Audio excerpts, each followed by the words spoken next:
Welcome back. It's been a long time since we've met together here. I know some of you were at the funerals, and I do thank you for your support and your prayers to both families. This morning we continue with Genesis. We will finish our discussion on Genesis, but I do want to give some time for questions and just some things that you've learned and some things that you've picked up in your reading. And then Don, I think it's Don, you start Exodus next week, right? So,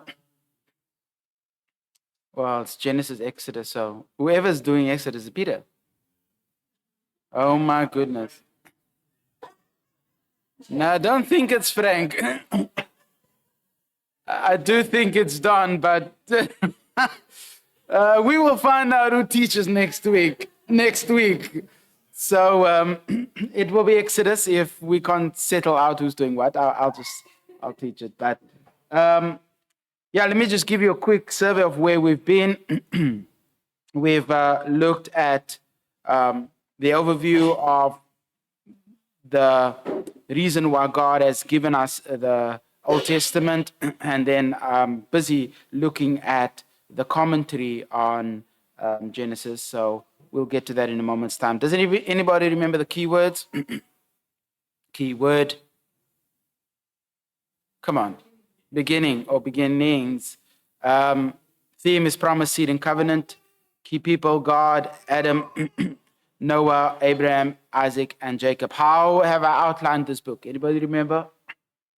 What is the internal outline? Generally, the external outline or provided outline revolves around four people: Adam, Abraham, Isaac, and Jacob. That's generally the four people that it revolves around. What is the outline that I've provided? The Toledots. Toledots give us an internal outline to the book. Let me just get through that. We don't have to cover all that again. There we go. So we started in Genesis 1 looking at the significance of this word Toledot, also known as generations. And God gives us a key as to what his plan is. Now, as we've read through this, I hope that you were able to do some personal reading, and hopefully there's some things that you've discovered. Just an approach to the Old Testament.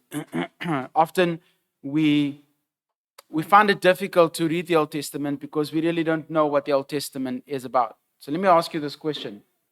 What is the Old Testament as a whole? What is it about?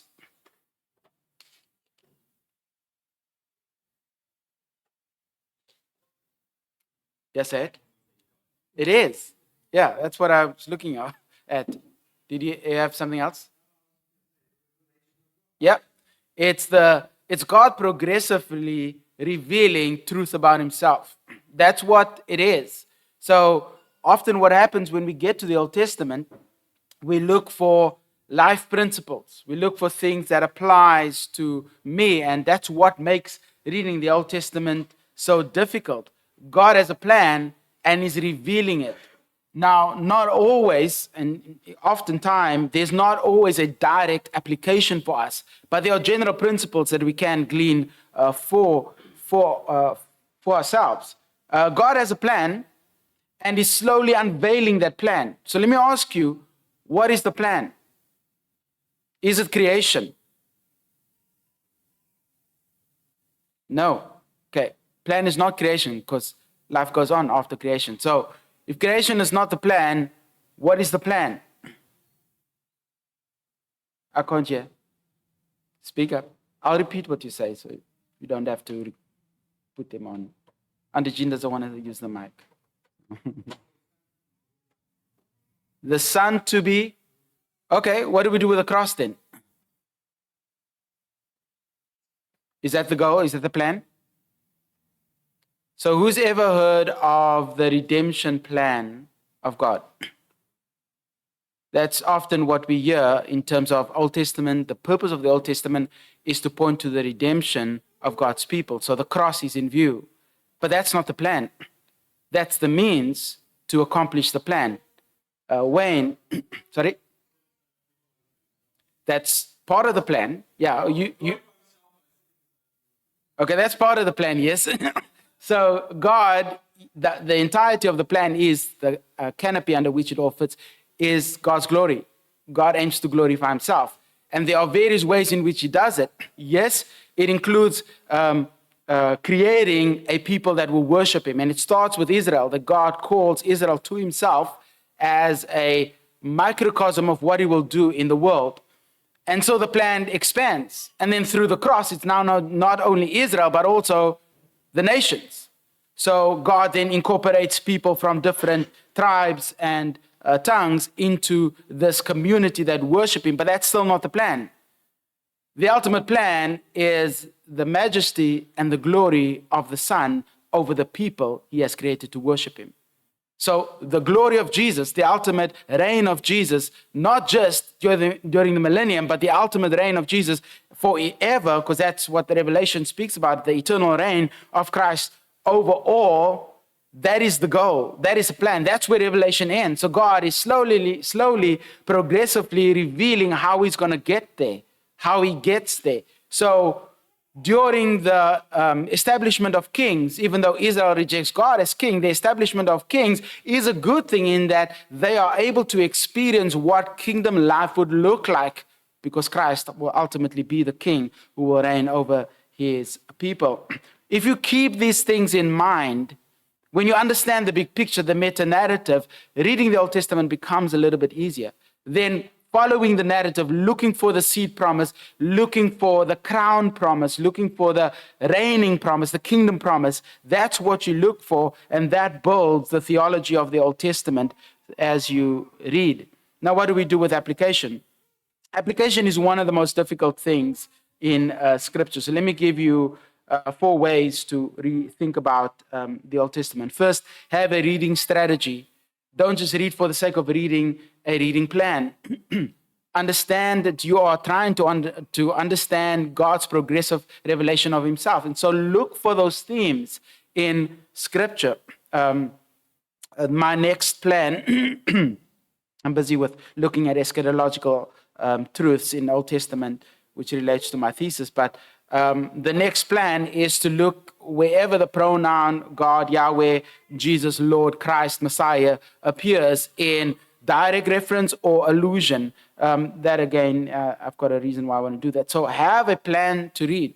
So if you're trying to understand what the goal is of the Old Testament, choose a theme and then work through the Bible as you look for that theme, or choose a couple of themes: kingship, lordship, kingdom, promise, covenant, people. Yeah, you can do that as well. What about themes like shepherd or rock or messiahship? What about a theme like the door?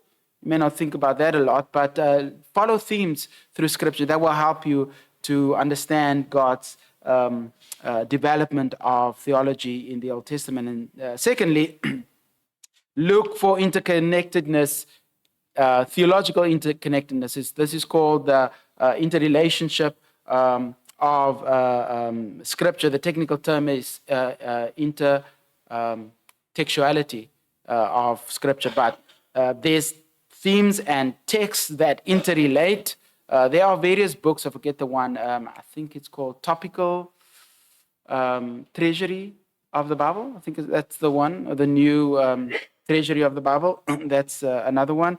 So it will provide parallel verses, or get a Bible that's got references in its margin that will help you find connected passages. And then look for inerrant application. This is probably one of the easiest things to do. Oftentimes, it is obedience, worship, or submission. Oftentimes, that is what God is after. He's not looking for particular things, but the canopy of application is sometimes very expressly stated in Scripture. wherever you are. Like, let me use an example. See if I've got. I did this one year where I looked at direct. Go to Genesis 22.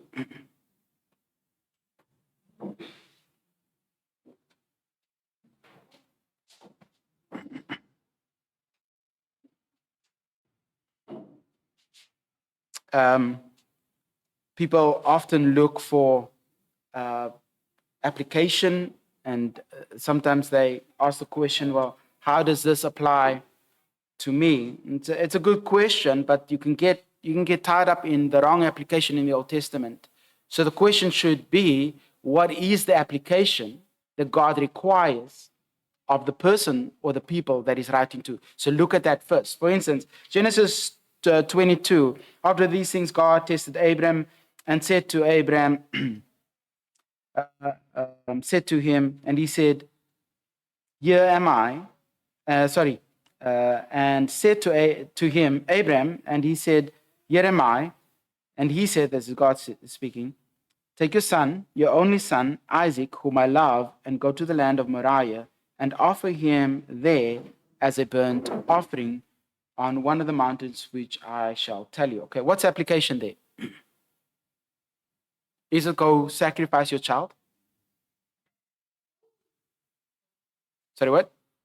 It's not, God is not asking us to apply killing our kids, right? That's not the application. That is what God is requesting. But what is the thing that God requires of Abraham to do? With obedience. That's application. That's the directed application in my notes in my Bible. What I write here is directed application is Abraham's obedience to all that God requires. Regardless of the ridiculous nature of the request, if God says it, do it. So it doesn't matter what it is. If God requires it, we must do it. What is the deduced application? What is applicable to us, which we call implication? Obedience to all that God requires. It's that simple. Instead of trying to make up application, now we look at this. Sometimes God will ask us to do stuff to our family that will inconvenience our family. That is not what the application is. But I've heard that said quite a number of times. Sometimes you're going to have to lay your children on the altar of God. What on earth does that mean? That is not the application. If you do that, slap him. So when you are looking for application, ask what does God expect of the person or people that he's talking to? And often the application is pretty simple. And then look at the priority. I think I did 3, which is inherent application. And number 4, look at the priority of worship. The Old Testament is a revelation of God, and God's expectation of people is to what? Worship him. That's a theme that runs concurrent through the entire Old Testament. When they don't worship him, when they are not obedient, then there's problems in the land and in their lives. The result of this is that the people need to have an awe of God, a reverential fear of God, and a fear of God. That's what the Old Testament sends us to. Okay, any questions before I move on to chapter 25?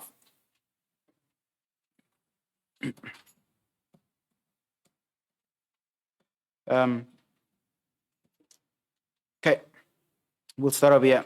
Purpose of Genesis is to chronicle the origin and early history of the universe, the human race, sin, depravity, tribes, nations, and languages, the patriarchs, the nation of Israel, and God's promise of land, blessing, and redemption through Christ. So that's Genesis, because the seed promise is obviously Christ. So we've looked at Toledots 1 through 5, which ended on Shem, which was primeval history. I don't like the term, but that's what theologians use to describe before the nation of Israel becomes a nation. So it's called primeval history. And then the patriarchal history, which began with Terah. Who does Terah connect to? Abraham. Then I don't think we looked at Ishmael, so I'll start over there. Okay, so Genesis 25, we resume at a new section in verse 19.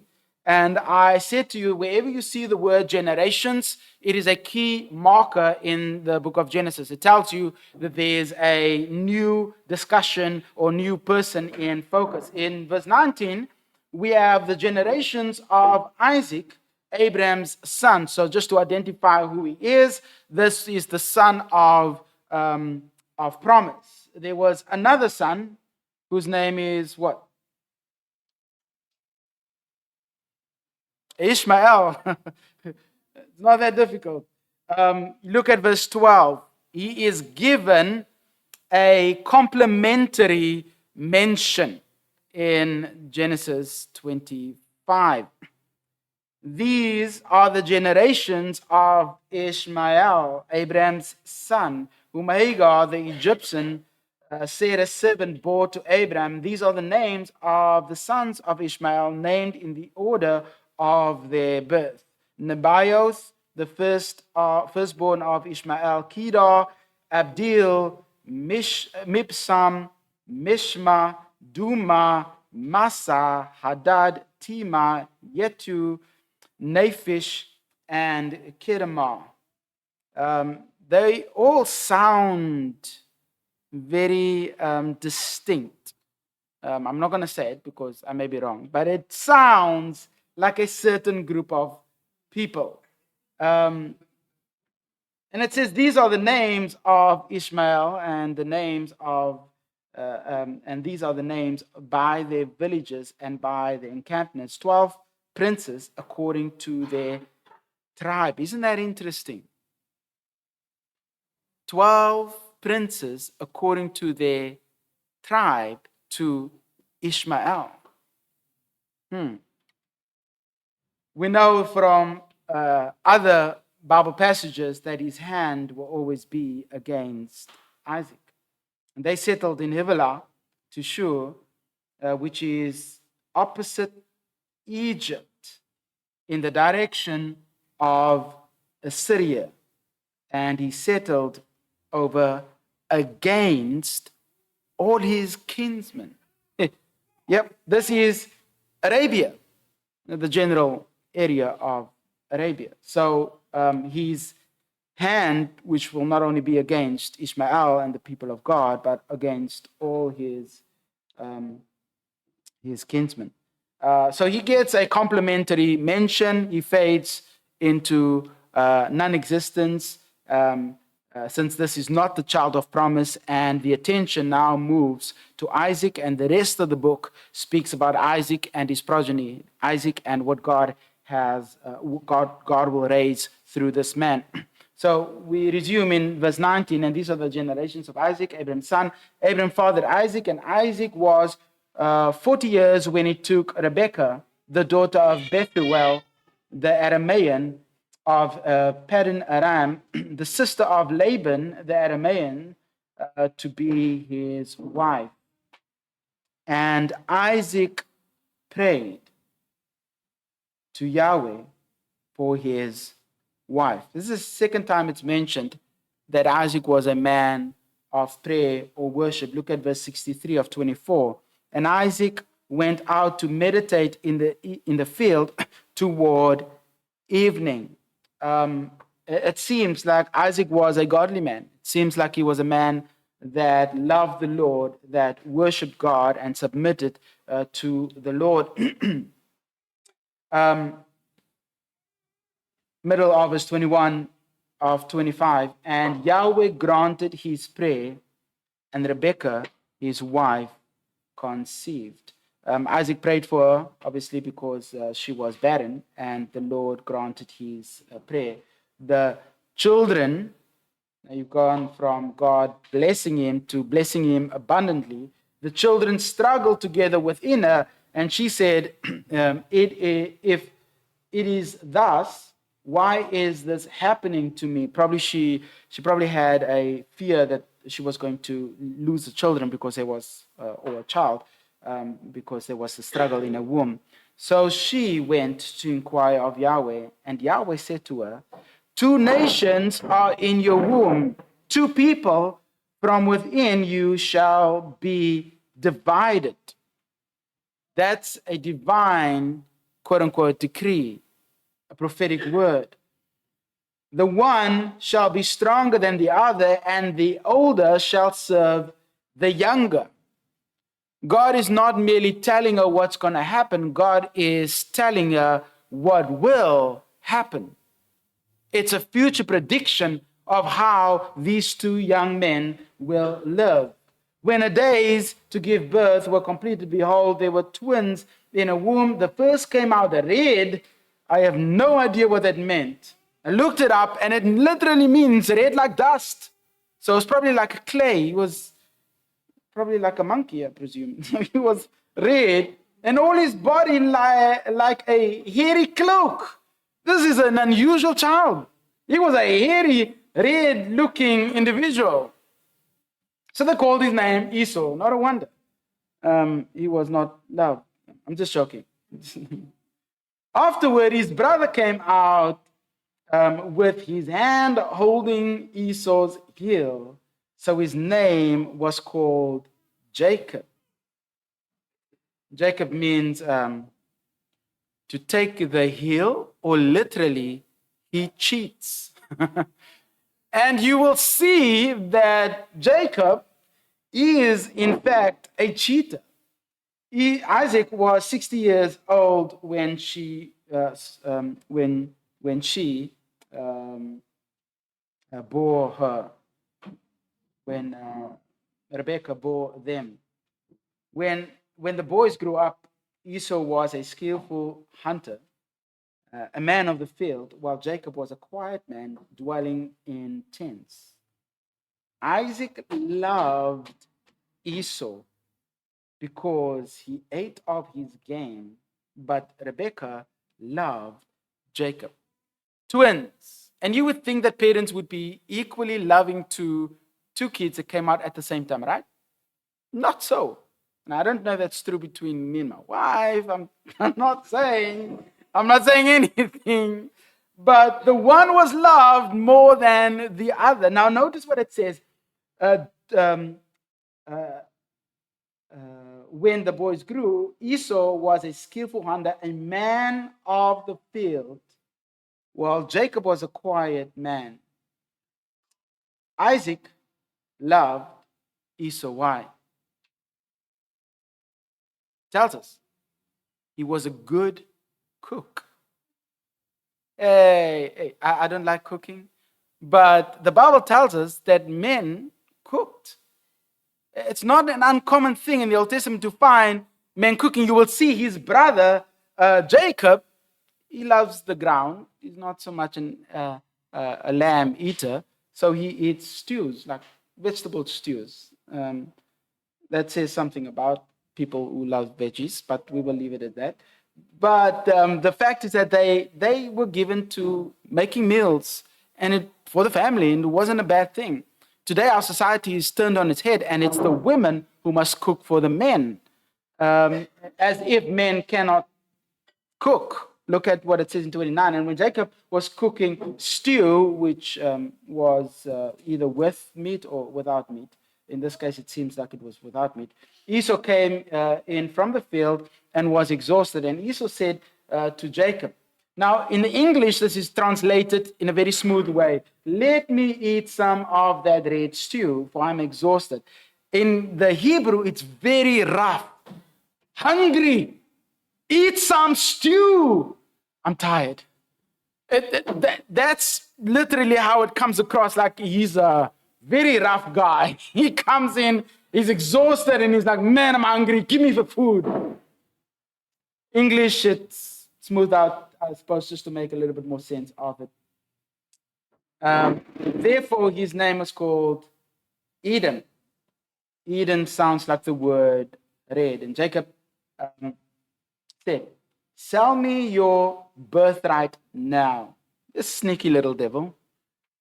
I'll give you some stew, which does not have as much nutrients as the lamb stew that you make, but nevertheless, I'll give you stew if you give me your birthright.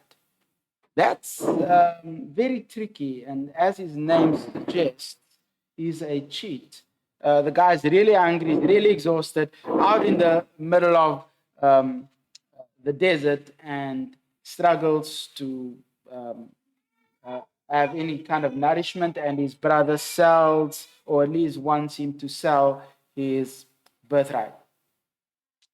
Notice what it says at the end of 34. Thus Esau despised his birthright. Who's at fault here? The one who's selling it or the one who stole it? The one who stole it? I think both. He despised, he gave up the right.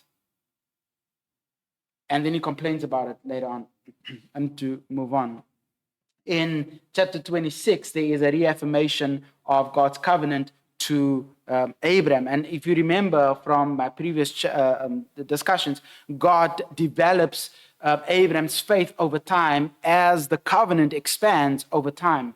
At this stage, God gives him the totality of the promise that he's made to his father Abraham. And notice what it says in verse 2. And Yahweh appeared to him, this is Isaac, and said to him, do not go down to Egypt, dwell in the land of which I shall tell you. Sojourn in this land, and I will be with you, and I will bless you.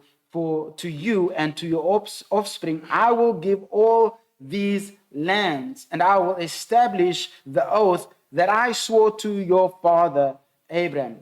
I will multiply your offspring as the stars of heaven, and I will give to your offspring all these lands. And in your offspring, the nations of the earth shall be blessed, because Abraham obeyed my voice and kept my charge, my commandments, my statutes, and my laws. Now, there's two people in view in verse 4 when he says, I will multiply your offspring as the stars. That is the people, the nation. I will multiply them so they will keep on growing. But in the middle of verse 4, and in your offspring, that is your singular offspring, as in a person, all the nations of the earth shall be blessed. So there are two people in view, a nation and a person, which is Christ. Often when we hear theologians talk about the promise made to Abraham, they take the entirety of the promise and say that offspring is always Christ. That is not true. You follow through every time it occurs. Offspring is both and people and also Christ, depending on which verse you're in. In this case, the many who will fill the land are the people of Israel, and the one who will be a blessing and through whom the blessing will stretch to the nations, that is Christ. So God upholds his covenant to Abraham by reaffirming his covenant to his son. The rest of the development is the life of Isaac, and then we move to Jacob. I'm just going to transition to that. Any questions?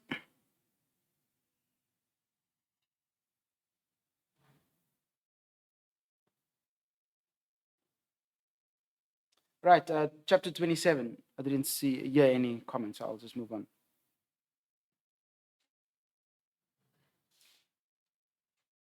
When we know this situation in this chapter, just remember the patriarchs. It's Abraham, Isaac, and Jacob. And so now we move to the attention focusing on Jacob. And when Isaac was old and his eyes were dim, that he could not see, he called Esau his son and said to him, my son. And he answered, here I am. And he said, behold, I am old. I do not know the day of my death. Now then, take your weapon, your quiver, and your bow, and go out to the field and hunt game for me. Not only did they cook the meal, they had to go get the meal. Prepare for me a delicious food such as I love, and bring it to me so that I may eat, that my soul may bless you before I die. Look at verse 5. Rebekah was listening when Isaac spoke to Esau. So when Esau went to the field to hunt for the game and bring it, Rebekah said to her son Jacob, I heard your father speak to your brother Esau, and so she plants the seed of deception. What a lovely mother. She brings in the problem of deceiving her husband, Isaac. Yeah, I have nothing on that. I'm just going to keep on moving. And notice what she says in verse 12. His mother said to him, and this is Jacob, let your curse be on me, my son. Only obey my voice and go and bring them to me. Rebekah's favoritism causes conflict between the sons. It is her that causes this issue, and an entire lifespan of problems that results from this is due to her being the problem.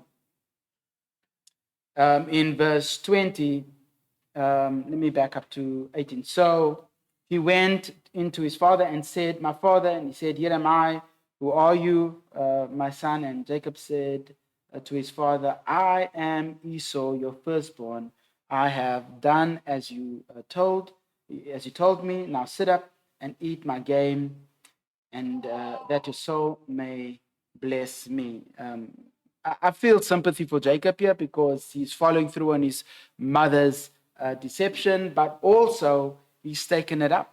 He's now deceived his father, and he's taken the birthright that belonged to his brother Esau and he's stolen it. At this stage, it becomes his. Now, there may be some struggle with this. Why wasn't there a second blessing in the ancient context? At this stage, at least, there was one blessing, and it was to the firstborn, and the firstborn had the right to share what he got from the father. If he didn't, that was his thing, but generally they did. And so the blessing came down to the next in charge over the home, unless there's a death of the firstborn. So God uses this situation to cause a separation between the two sons, but also to develop Jacob as a man who would learn to trust in him. So his deception causes him to need to leave because his brother is hunting him down and wants to kill him. And so Rebekah encourages him to leave, and so he goes to Laban, Laban, who I believe is the region where Haran dwelt, and Haran is the brother of Rebekah. And so he leaves, and at this stage, God steps in by causing many burdensome issues in Jacob's life. And so through providence, the difficulty that he experiences with Laban is because he was not faithful to God. He was not faithful to what the Lord expected of him. If you remember in chapter 26, God makes the promise to Isaac as he did to Abram, and the promise should have been made clear to the sons that we don't leave the land. This is the promise that God has given to us. We need to remain in the land that he has given to us, and so stay and remain faithful, yet he leaves. And so God causes many challenges. There's the dream in chapter 28. I'm just going to rush through this. And the marrying of different women, Leah, Rachel, and he has to stay there until his time is done. The rest of the book is let me just move on here. The rest of the book is a discussion of Jacob's life and God's affliction that he brings on Jacob, the reconciliation with Esau, And then this results in the 12 tribes of Israel through Jacob, and that's how we get to Joseph. So I'm going to jump through to chapter 37.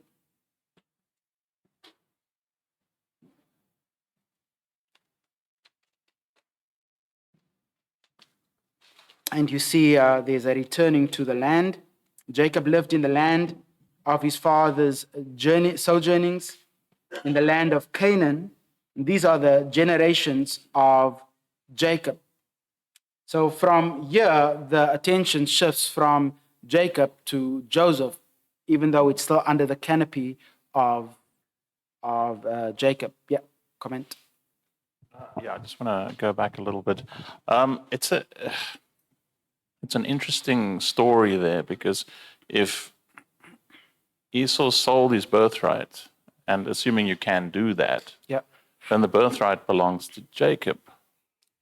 Yeah, there's rites and rituals that go with the passing on of the birthright, which is the head of the home has to be present. There has to be a meal that relates to the birthright as a like a Passover meal. There's a Yes. there's a handing over of something, and they had the meal, but the head who transferred the birthright wasn't present. And so technically, that wasn't a selling of the birthright. It wasn't fully legal. So even though he possessed it from his brother's hand, he never received it from his father. That's why he goes, based on his mother's instruction, to get the legal birthright. Yeah, but Esau seemed to think it was legit, Yeah, because he says, "You stole my birthright." No, you sold it. So he was in the wrong too there. No, they were, but there's still the requirement of the father's approval. That's why Esau goes to receive the blessing, and Jacob goes and steals the blessing. So it looks, Sorry? so it looks like everyone in there is culpable. Oh goodness! Yeah, the whole thing is messed up. There's no one that comes good out of that story, because Yeah, unfortunately, that is the reality. And what I do appreciate about the Bible is that it doesn't hide it from us. These are men of their time, and deceivers, liars, and thieves, as we see it. Yeah, go ahead. Possibly the only one redeeming account in the family is Isaac is suspicious. He says, "Are you really my son, Esau? Yeah. You feel like him, but are you?" And I wonder if he didn't actually not trust his wife, because he was very skeptical of what's taking place around him, that he was blind. I'm not getting into it. So, and, he is suspicious. He hears the voice and immediately thinks this is not right. Who are you? That's why he feels his arms to make sure that it is Esau. There's deception on so many levels. Yeah. So obviously, I mean, yes, Jacob, Esau sold his birthright, but he does also accuse Jacob of cheating him out of it. Yeah. So there was something that's not yet told us in a book as to what really transpired around the lentil soup, because he accused him of cheating him out of it. But more than that, his mother's Rebecca's cheating. Could it be because of the promise that was given to her, or the declaration given to her around the birth, when she went to inquire from the Lord, why is this kid fighting inside of me? Yeah. I mean, the Lord told her, well, the older will serve the younger. Yeah. Is that not the reason why she took it upon himself? Look, this is what the Lord told me. I need to make sure this is going to take place, and I need to take matters in my own hands to make sure that that's a good point. the older must serve the youngest. Yeah, I do have a note in my notes that she does exactly what Abraham and Sarah do. God promises, then they take things into their own hand to bring about the promise, as if God is not able to do it himself. Yeah. So that's exactly what she does. She thinks it's on her to make sure that the older serves the younger. Yes. And that's, leads up to that.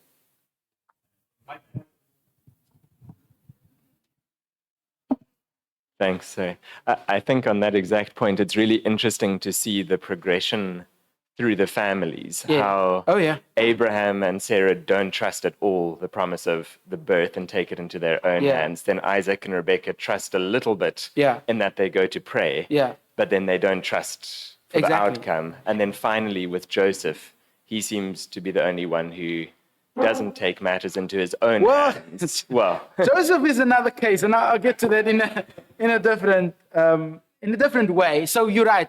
Just remember, men of the time, men and women of the time, but there is a development of faith. As they grow, their faith deepens and they realize this is actually God's work. This is something that he needs to do. This is something that he needs to accomplish, and he will do what he needs to do. Now, getting back to Shanton's point, is it not true that even though there's deception, God still accomplishes his will? The older serves the younger. Even though it's wrong for her to do that, God still brings about the thing that he said would happen. We cannot make sense of that because sometimes it doesn't look right to us, but God uses that which is wrong to bring about that which is his will. Okay, so let me move on to Joseph. Joseph, if there was favoritism ever on display, it would be on this guy, Joseph. The fact that he knew that his father loved him, he knew that he was the favorite, he knew that it was demonstrated to the family that I'm singling the son out. The many coats of many colors that he receives. He goes to his brothers and says to them, I got a dream. You're all going to be under me. I'm gonna reign and you're going to be under my feet. Yeah, that's why they beat him up. I'm like, bro, what are you doing? So it didn't help that the family exalted him, not so much the brothers, but the parents exalted him. There was favoritism. You see the generation after generation, how there's so much sin and deception and lies and favoritism in the lives of these people. And yet God is able to use them. Yet God is able to sanctify them as time goes on. And so he's sold into slavery because of his brother's jealousy, and he ends up in Potiphar's house. Eventually, his Potiphar's wife deceives Potiphar and gets him into prison. And you know the story. The Lord graciously delivers him from that, and he has to go back to Egypt. I'm not going to go through the entire story with his brothers as he brings them to Egypt. There was a famine, so they had to leave. They come to Egypt, and he first gets his youngest brother over, and then he gets his dad over. And ultimately, the people of God, the incipient people of God, where the 12 tribes come from, they end up in Egypt. Now, was that God's plan? Yes, it was. Why? What is God doing? He's building a nation. He's building a people. How is he doing it? Through affliction, through hardship. And he's showing them that I'm the God who will be your deliverer regardless of your circumstances. And so God takes them through Joseph into Egypt. That is the sovereignty of God at work. And in Egypt, what happens to them? They become enslaved. The people of God, not in their land, away from the promised land, God allows them to be enslaved. Here's what you can do is follow the sovereignty of God in the book of Genesis and look at the connecting points. If Jacob and Esau don't have a fight, if that doesn't take place, you don't get Joseph in Egypt. Every point along this narrative of the patriarchs, God is in absolute control. Yes, sin, deception, lies, all the wrong things, and yet God is bringing about his plan. That is the God that we serve. Doesn't matter how it looks to us, he's still bringing about his plan. Okay, so I'm going to end on that. Just take that to mean that I've reached chapter 50. The book ends with them being in Egypt, and I'll just read this to you. In verse 18 of chapter 50, his brothers also came and fell down before him, which is a fulfillment of God's prophecy, and said, behold, we are your servants. And Joseph said to them, do not fear, for I am in I am in the place of, am I in the place of God? As for you, what you meant evil against me, God meant it for good, to bring about that many people should be kept alive as they are today. That's God's sovereignty. God brought it about that there's separation in his family. He ends up in Egypt. He, by him being the leader over Egypt, is able to preserve the people of God even in the midst of their affliction. And then this is how it ends in verse 26. And Joseph died, being 110 years. They embalmed him, and he was put in a coffin in Egypt. Hang on. They're not in the land. Throughout the book of Genesis, from chapter 12, when God calls Abraham, what is the promise? The very first line is, I'm going to give you a land. It ends with them not being in the land. Don't tell me it doesn't matter to God. The land is key to God's promise to his people. And that's where Exodus picks up. They're not in the land. How do they get back? And so God will then raise up a man for that purpose. Okay, we have a few minutes left. Any questions? Any comments?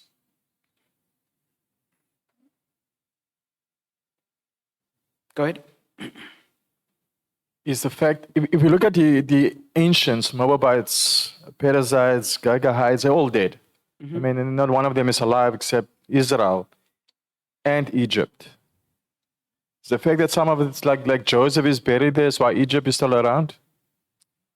Interesting. Yeah, I haven't thought about Egypt in terms of... Because Egypt is right there till the very end. We see in the Revelation as well. Yeah, I don't know. Maybe there's... yeah, I'd have to think about that. I don't have a clear answer. Robert?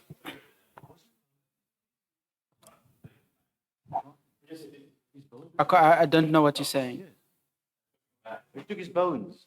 Surely they took Joseph's bones when they left. Oh, I didn't hear that part. No, they did. Absolutely. Joseph's gone with the family, bro. So I thought you were asking if Egypt remains because of them being in Egypt.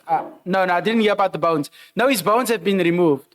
It's back in the land. Egypt was almost the place of their, not salvation, but to keep them through that. It is. Yeah, so maybe that's why there's a blessing sort of from God to Egypt. They had a good relationship with Egypt. Exactly. Generally, and that's why they're still around. So true. But I don't know why every other nation seems to have been removed except Egypt. Okay. That is my time. Thank you. Any final comments? No. Well, thank you. Sorry that it took so long. We will resume with Exodus next week. So read through it, and we will have a good time looking at the two sections of the book of Exodus. We'll take a few minutes break, and then we'll resume with the main service.